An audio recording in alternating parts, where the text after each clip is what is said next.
We're going to be talking about the palette, and we're going to begin this conversation by mixing color.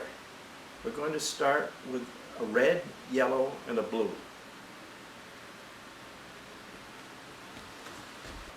So let's take some red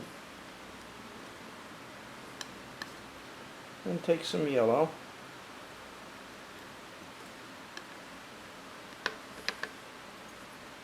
And take some blue.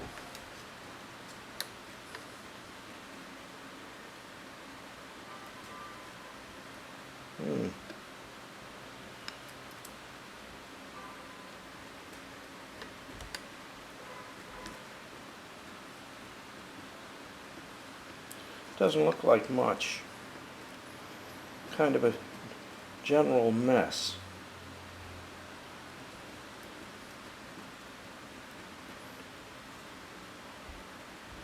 Until I put some white into it. And what I'm getting now is a kind of a purpley gray,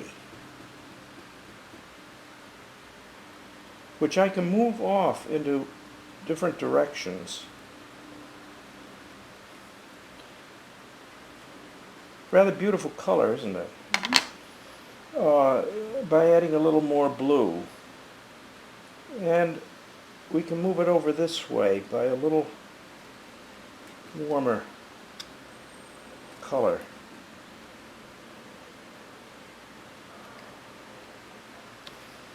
And we can move red, yellow, and blue into all kinds of different configurations. And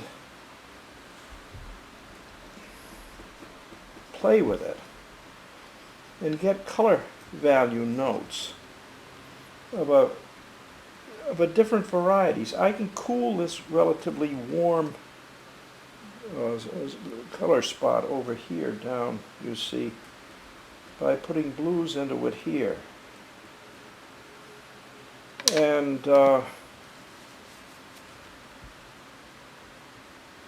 what I'd like you to see is the refinement and the sophistication of the color spots in here out of raw red, yellow, and blue. And I think people who are not painters don't know that. And in point of fact, I don't know if all the painters that ever painted know about it either. What we're dealing with, as you can see here, is a palette. 2 drop handle palette knives, which are worth 8 of one because you can pile the paint up and you can keep it clean without having to wipe it. And you can keep one for lighter paint and one for darker paint, or one for the warm colors and one for the cool colors. But the important thing is the mixing that takes place here, which I'm doing just in the abstract. I'm not actually looking at anything. But imagine what happens if I'm looking out at the nature, say at a human being or a landscape or a seascape or something of that sort, and I have all of this potential. Well, there are more colors than red, yellow, and blue on here, and we might stop now and just consider what we've done here and what awaits us when we continue further on.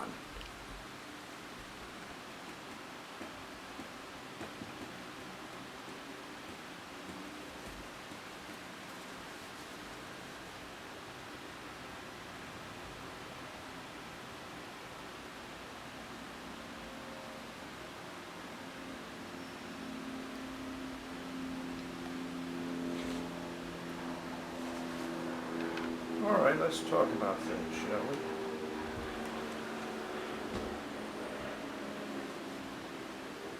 So, to talk a little bit about the mixing of color, you could never dip your brush into red, yellow, and blue and make anything except a mess. With a palette knife, not a painting knife, but this is a palette knife, a 3-inch blade, approximately 3-inch blade, You can turn and mix the colors, do you see, to make a homogeneous note. It's like hitting a note on the violin or something. You can hit a precise note, mixing and blending the colors together. And you could mix a lot of color and pile it up using your palette knife, and pile it up and use it in the course of a painting. Or nothing is wasted in the course of time, because something that you don't use right away, you will have occasion to dip your brush into, or your palette knife into, later on in the painting. So you use up your paint that way. Yes, it takes a certain amount of practice, but that's what the art is all about. Now, what we're going to do now is to clean the palette, and this is something that one does every day. One, at this point, at the end, let's say we finished up everything, I'm just simply taking off and throwing out the excess color. Let's say the painting session is over, it's done. So here I go, I've cleaned it up, and of course we're working in oils, we're not working in acrylic or any other kind of paint that can dry very rapidly. This gives you time to do the kind of maneuvering that we're doing here. And in point of fact, if I were mixing some of this color from the night in nature, I might give it, who knows, as much as 15 or 20 minutes in the choice of mixing a piece of color. But now we're cleaning it up, and you see this palette, which is probably 30 years old, and God knows how many pieces have been, paintings have been made on it, is a piece of wood, which is like a piece of furniture. What I'm doing is I'm cleaning up the excess paint with a paper towel, and the oil is going back down into the surface, and there we have a neutral surface, neither white nor dark nor light nor whatever, but a neutral surface to work against. And I want to say about the palette knives that people say use a paper palette is an absolute stone no-no. It isn't something worthy of the worst amateur. A paper palette goes in every direction, and you cannot pass your blade over it. You can't pass your blade over it if it's a glass palette either. So if your painting technique, which is what I use, it is really dependent on precise mixing of color notes. You use a wooden palette or you use a masonite palette, and you prepare it with oil, which is wiped down, and then you work on it and you keep it properly. It will last you a lifetime. But that is a surface in which the palette knife will work. The others, no. I want to put out a little more white, okay?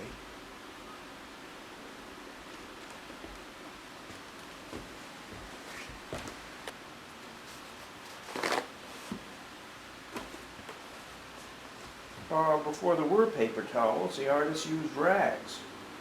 And I find a rag, it's like a handkerchief, you know. You get mess it up in one part, and the next thing you know, it's in another part, and then it's all over you and everything else. A paper towel is immensely convenient because you can use it and throw it out, and then start fresh. So, yeah. Can't get good rags anymore anyway. I mean, the rags you get are all plastic and nylon and won't absorb like the old cotton rag. You can't get a good rag.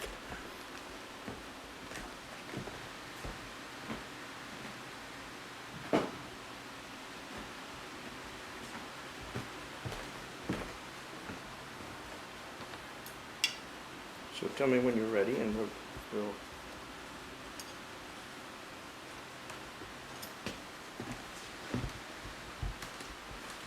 We're going to talk about the palette in general now. The palette we've referred to here is a physical object, but we also refer to the palette as a sequence of colors, or the selection of colors. We refer to that as a palette. And I always used to tell students to whenever an artist gives you a palette of particular colors, such as we have here, write it down, because it will serve a particular purpose. And the palette that you see here is a palette that I've used. I've grown up in New England, and it's a palette that's perfect for working from the appearance of nature in the northern hemisphere.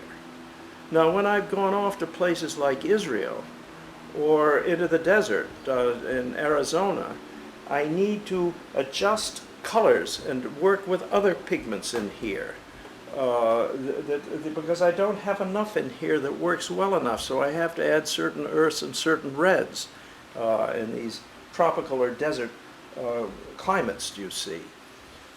But the palette that I have here consists of about 12 colors, plus ivory black, which I treat as a color, and flake white.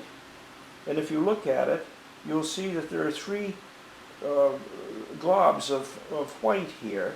And the reason for that is if you work opaquely, as I do, and not using the white of the canvas or any whatever the color of the ground may be, but you're covering, you're going to use 3 times as much white as you do any other color. And so you put one over here, could be for the light paint, and one over here for the dark paint, and one over here on reserve for in the middle, do you see? And it's convenient to have them set up this way. And you'll see that the colors are set up not so close to the edge of the palette that they fall off, and not encroaching into the middle in here in any kind of way. And every session before you begin, you check your colors, and if a scum is formed over them, which it may overnight, you peel it off and use the fresh paint underneath, so that and then add more paint, so that when you're ready to go to work, you're just like a conductor with a symphony orchestra all waiting in front of you, do you see, everybody ready to go, and you don't want to start reaching around in your paintbrush, your paint box when you're in the middle of an aesthetic thought. I have ivory black here, and I have French ultramarine blue over here, a deep, rather purpley blue, cobalt blue, which is the truest of the blues. I use the only green I use, other than the ones I mix myself, is I use a little bit of alizarin, viridian from time to time. On the earth colors, I have raw umber and burnt sienna and raw sienna and yellow ochre. I find this enough of a difference between those two so that they're useful for me for my purposes. Here is alizarin crimson, which is a very deep crimson, and here is cadmium red deep and cadmium red light. Very, very different in their character. You put a little white in with them, you'll see immediately that the cadmium red deep is a rather cool purplish look, and this has a definitely high warm note. This is cadmium yellow pale. These make your oranges are in through here. And this is a cool yellow, a zinc yellow. It's very difficult to get it now. I'm kind of down to the last tubes. I think I have some. I may have to try and grind some of my own. And that is I forget even what it is. It's a lemon yellow that I've used since I've used up all my zinc yellow. Anyway, this is my palette for my specific purposes.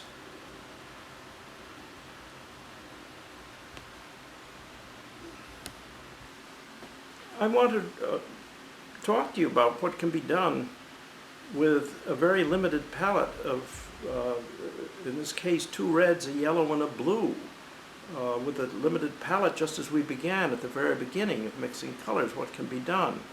And there is a wonderful palette that is owned by the Clark Institute in Williamstown.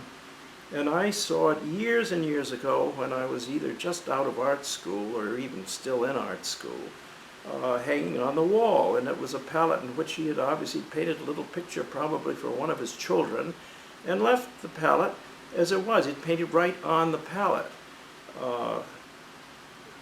At that point, I had, coming out of the Dickinson class, experienced the mixing of colors and had a need for refining and reducing the number of colors and seeing what they could do. And I took that Pizarro palette as an inspiration and painted a number of paintings, still life, the human figure, and landscape, with just those red, yellow, and blue of the primary colors with which we began this experiment.